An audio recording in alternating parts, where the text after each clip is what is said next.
Ouais, je sais ce que vous vous dites. On aurait tous voulu un autre résultat, mais malheureusement, la réalité nous a frappé en pleine face. On doit l'accepter, malheureusement. C'est le foot, c'est la vie. Eh bien, bonjour à tous. J'espère que vous allez tous très bien. Ça fait longtemps que j'ai pas tourné de vidéo. Ça fait un bon moment. Ça fait un an que j'ai pas fait de vidéo, que j'en ai pas posté. Bon, je sais, on a tous le même sentiment. Hier, c'était la finale de la Coupe du Monde 2022. On aurait voulu une victoire de la France, mais malheureusement, l'Argentine a fini vainqueur de cette Coupe du Monde.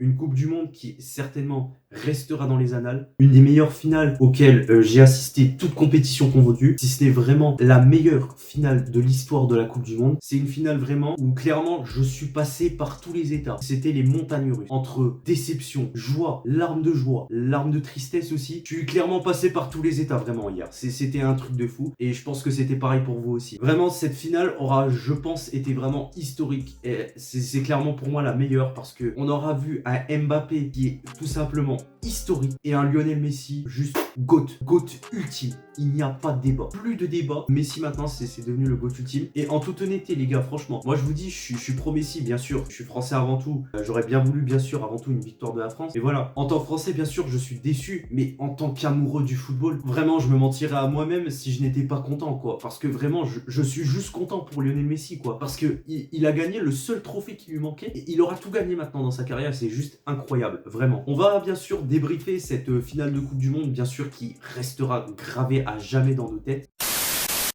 Si on s'intéresse tout d'abord au côté un peu pré-Coupe du Monde pour les deux équipes, et ben t'as clairement deux salles, deux ambiances. L'Argentine, elle, arrive comme l'un des plus gros favoris de cette Coupe du Monde, en ayant remporté l'année dernière la Copa América, et puis cette année, la Finalissima. Clairement, un groupe très solide, avec un super entraîneur, Lionel Scaloni, qui est sur une série d'invincibilité de 35 matchs sans défaite, à quelques victoires du record de l'Italie. Quant à l'équipe de France, c'est plus délicat, parce que bon, quand tu es champion du monde, la Coupe du Monde d'après, tu galères. Moi, la preuve, regardez dans mon tableau.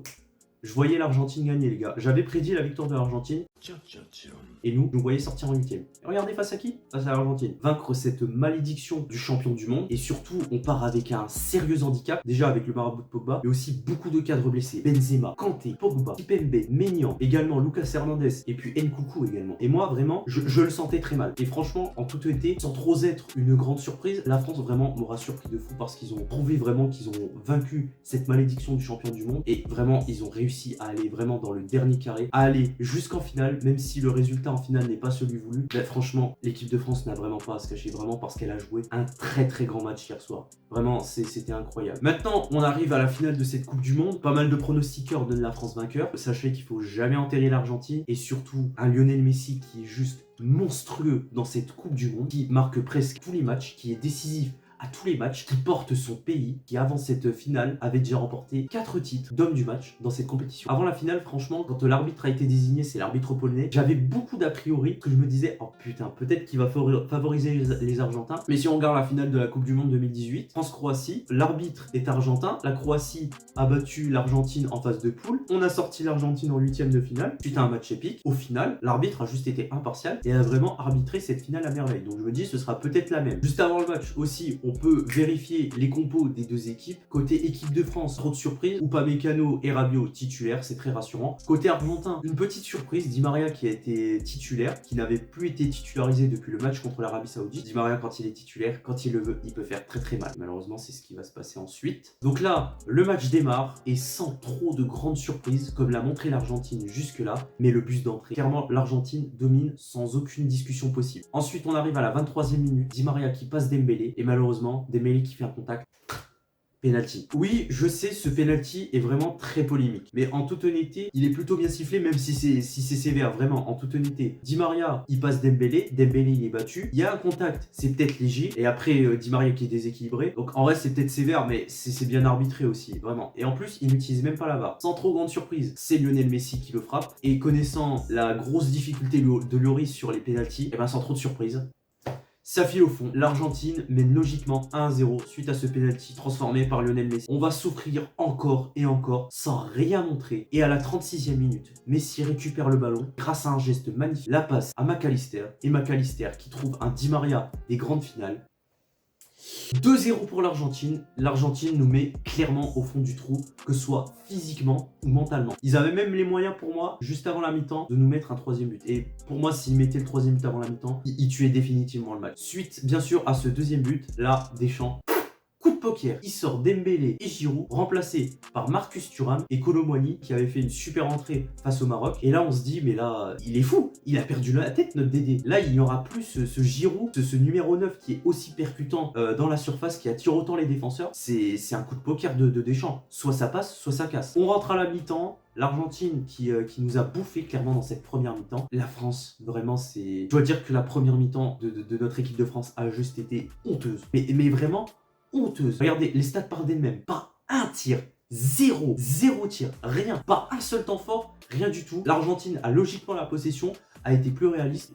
Pour le moment, c'est une victoire logique et dans ma tête, moi je me dis, mais putain, mais si ça continue comme ça, on va s'en prendre un troisième, puis ça se trouve un quatrième, quoi. Je voyais déjà Lionel Messi soulever le trophée. J'ai jamais joué dans un match de foot, tout peut arriver, bien sûr. Donc là, vraiment, moi je me dis un truc, c'est que jusqu'à présent, les plans anti-Mbappé n'avaient pas trop fonctionné, mais là, l'Argentine, comme ils défendent, et en fait, leur plan anti-Mbappé, mais il fonctionne à merveille. Ils mettent le bus, ils y vont à 4 sur lui, et ça fonctionne. L'Argentine est juste beaucoup trop forte pour le moment dans cette finale. C'est le début de la deuxième période, ensuite, jusqu'à la 79e minute.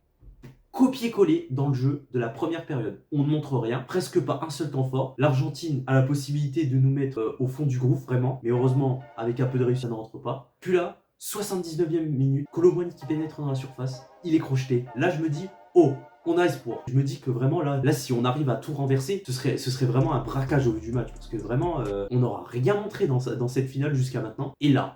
Oh, il transforme. J'étais content et je me dis, allez, on a peut-être moyen d'y croire. 97 secondes plus tard.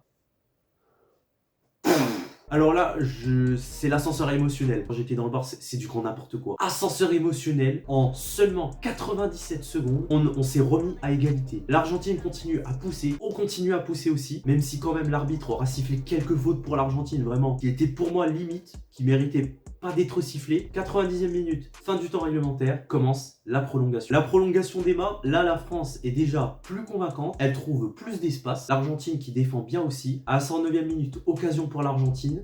Ça rentre au fond, Lionel Messi avec la goal line qui marque encore. 3-2 pour l'Argentine. L'Argentine qui nous met encore une fois à l'amende, encore une fois au fond du trou. 118e minute.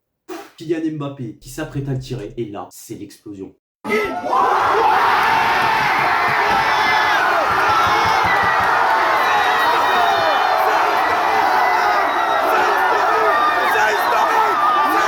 3 partout. C'est la finale avec le plus de buts. Là, les deux équipes de balle, c'est vraiment un match de boxe. On est passé d'une victoire logique de l'Argentine à un match de boxe vraiment serré. Mbappé, là, il est sur une autre planète. Triplé. C'est historique. Au 21e siècle, c'est le premier joueur à mettre un triplé en finale de Coupe du Monde. Pourquoi je précise au 21e siècle? Parce qu'un certain joueur anglais l'a fait lors de la victoire de l'Angleterre en 1966. C'est un truc de malade. Une dernière occasion pour Kolo Muani. Emiliano Martinez, je le déteste ce gardien. Vraiment.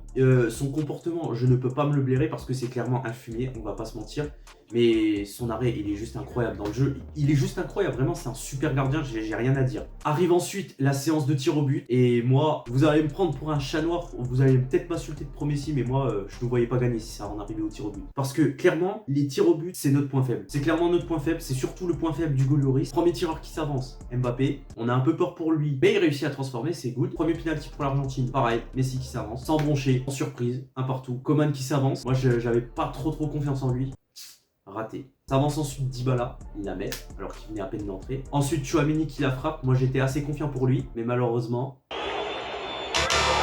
Là je me dis c'est mort, on a perdu. Puis ensuite Paredes qui marque son penalty. Là on met le 3-2, je me dis on peut encore y croire. Montiel qui s'avance, il a la balle de Machoubu. Et là, c'est le drame. L'Argentine, championne du monde, remporte sa 3e étoile. Messi qui devient tout simplement le GOAT ultime. Là pour moi, je suis dans un autre monde. Je suis à la fois déçu mais content. Déçu, comme je l'ai dit, parce que vraiment, je voulais bien sûr une victoire avant tout de la France, mais je pouvais pas m'empêcher, en soi, à l'intérieur de moi, même si je le montrais pas, d'être content pour Messi parce que il le mérite. Il le mérite tout simplement, vraiment, c'est un truc de malade. Et franchement, les gars, moi, je vais vous dire un truc, vraiment. Ok, Mbappé a réalisé vraiment un match historique, vraiment. Triplé en finale de Coupe du Monde. Sur 2 Coupes du Monde, il est à 12 buts. Il est seulement qu'à 4 buts du record de Miroslav Klose. Moi, je me fais pas de soucis pour lui, il le battra sans problème. Après, par contre, il y a plein de rageux qui vont dire ouais, mais pour Messi, c'est pas mérité. Alors, les gars, juste les pros CR7, écoutez-moi bien, mais franchement, fermez-la. Il y en a qui vont me dire Messi versus CR7, ouais, mais CR7 a marqué plus de buts. Non, non, les gars. Ce débat maintenant, il n'existe plus. Ce débat maintenant, il est clos. C'est comme un livre, il n'a plus lieu d'être. Ça y est, Messi a prouvé qu'il est définitivement, même si pour moi il l'était déjà avant, meilleur que CR7, il n'y a plus aucun doute possible. Il est définitivement le meilleur joueur de l'histoire. Ouais, CR7 il a marqué plus de buts, mais les gars, c'est pas parce que tu marques le plus de buts que ça fait de toi le meilleur joueur. Et comparé à CR7, les gars, regardez, Messi il a 8 ballons d'or, mais en fait, pourquoi j'énumère? Il n'y a pas besoin d'énumérer. Le mec a tout gagné. Le mec a vraiment tout gagné. Ce mec, c'est vraiment le GOAT ultime. Après, il y en a aussi qui sont amusés à comparer Messi à Mbappé à 23 ans. Arrêtez ce débat, vraiment. Alors, ok, je suis d'accord que Messi à 23 ans, il avait pas de Coupe du Monde, chose que Mbappé a eu. Messi, Mbappé à 23 ans, même là, ce n'est pas comparable. Messi à 23 ans, c'est déjà 3 ballons d'or, 3 Champions League. C'est un truc de fou. Ok, l'Argentine, c'était peut-être pas son meilleur jour, il a juste une médaille d'or au JO 2008, c'est tout. Mais les gars, arrêtez de dire que à 23 ans, Mbappé est plus fort que Messi lorsqu'il avait 23 ans. Les gars, faut arrêter les conneries. Parce que Mbappé, ok, il a gagné une Coupe du Monde, mais il n'a pas de Champions League, il n'a pas de Ballon d'Or. Et avec Paris, eh ben, les seuls titres qu'il a, c'est des titres nationaux. La Ligue 1, la Coupe de France, c'est tout. C'est tout, les gars. Le débat, il s'arrête là. Pas de Ballon d'Or, pas de soulier d'or. Rien du tout. Alors, je vais en faire taire aussi quelques-uns, pas mal de rageux. Ceux qui osaient dire que Lionel Messi, il était finito, et ceux qui osent dire toujours qu'il est finito, vraiment, mais fermez-la. Rentrez chez vous, les gars. Il est jamais finito. À 35 ans, il remporte une Coupe du Monde. C'est beau, c'est beau. Il a remporté le seul trophée qui lui manquait. Je suis d'accord que Messi, il n'a pas toujours été homogène. Je veux bien reconnaître que ces dernières années, c'est peut-être 3 dernières années, vraiment pas du tout au top, que ce soit ces 2 dernières avec le Barça, ou même sa première saison avec le PSG, où je l'ai trouvé plus que fantomatique. Faut jamais l'enterrer parce que vous avez vu ce qu'il est capable de faire. Ok, Mbappé, il a fait une Coupe du Monde monstrueuse. Ok, mais Mbappé, les gars, il n'était pas tout seul. Faut être réaliste. Il y avait bien d'autres talents qui l'accompagnaient, comme Dembélé, Giroud, un Griezmann tout simplement monstrueux, également un grand Hugo Lloris, alors que Messi, le mec, il a les plus grosses couilles en or. Il a porté son pays de A à Z. C'est un truc de fou, ce joueur. Ce joueur, c'est un extraterrestre, c'est un truc de malade. Et puis aussi, si on peut parler un petit peu dans sa globalité de l'arbitrage, je veux bien dire que l'arbitrage de cette finale de Coupe du Monde, ce n'était pas le meilleur qui soit. Ok, je suis d'accord que sur certaines fautes des Argentins, il y en a beaucoup qui méritaient des cartons. Franchement, je trouve que, en toute honnêteté, je trouve que c'est vraiment un peu trop facile de se cacher derrière l'arbitrage. Vraiment. Parce que contre le Maroc, on va pas se mentir, nous on était bien contents d'être favorisés par l'arbitrage parce que clairement le Maroc, ok, ils poussaient, ils étaient assez agressifs et tout, mais ils avaient 2 pénaltys pour moi qui méritaient, et je pense pour tout le monde, qui méritaient vraiment d'être sifflés, mais sans aucune discussion possible. Se cacher derrière l'arbitrage, c'est vraiment trop facile. Vraiment, l'Argentine dans cette finale n'aura pas du tout démérité, vraiment. L'Argentine aura vraiment été très forte, tant bien que mal, on aura montré de bonnes choses, vraiment, on peut vraiment repartir à la tête haute, même si on a eu une équipe de France vraiment qui était fantomatique pendant 80 minutes. Mbappé, juste inexistant. Si je peux rajouter aussi un truc par rapport au choix de Deschamps, je trouve que tant bien que mal, vraiment, son coup de poker, vraiment, il aura marché. Hein. Même s'il y a des choix, on les comprenait pas trop, comme avec la sortie de Griezmann. Bah, franchement, Deschamps, c'est juste, je pense, un des meilleurs sélectionneurs que l'histoire du football ait connu, mais vraiment. Hein. On aura fait vraiment une sacrée Coupe du Monde. Il n'y aura presque rien à se reprocher, vraiment, parce que ça aura été vraiment une Coupe du Monde, mais vraiment incroyable. Si on retient juste l'aspect sportif, vraiment une des meilleures Coupes du Monde que j'ai vues. Vraiment, je suis déçu de l'équipe de France, mais vraiment, comme je l'ai dit, content footballistiquement pour Messi, et le foot est juste content aujourd'hui, vraiment. Bah voilà les gars, c'est la fin de ce débrief, j'espère que ça vous aura plu. N'hésitez pas à lâcher de gros pouces bleus. Et sur ce, je vous retrouve très prochainement dans une nouvelle vidéo. Sur ce, je vous laisse, à la prochaine. Ciao, ciao.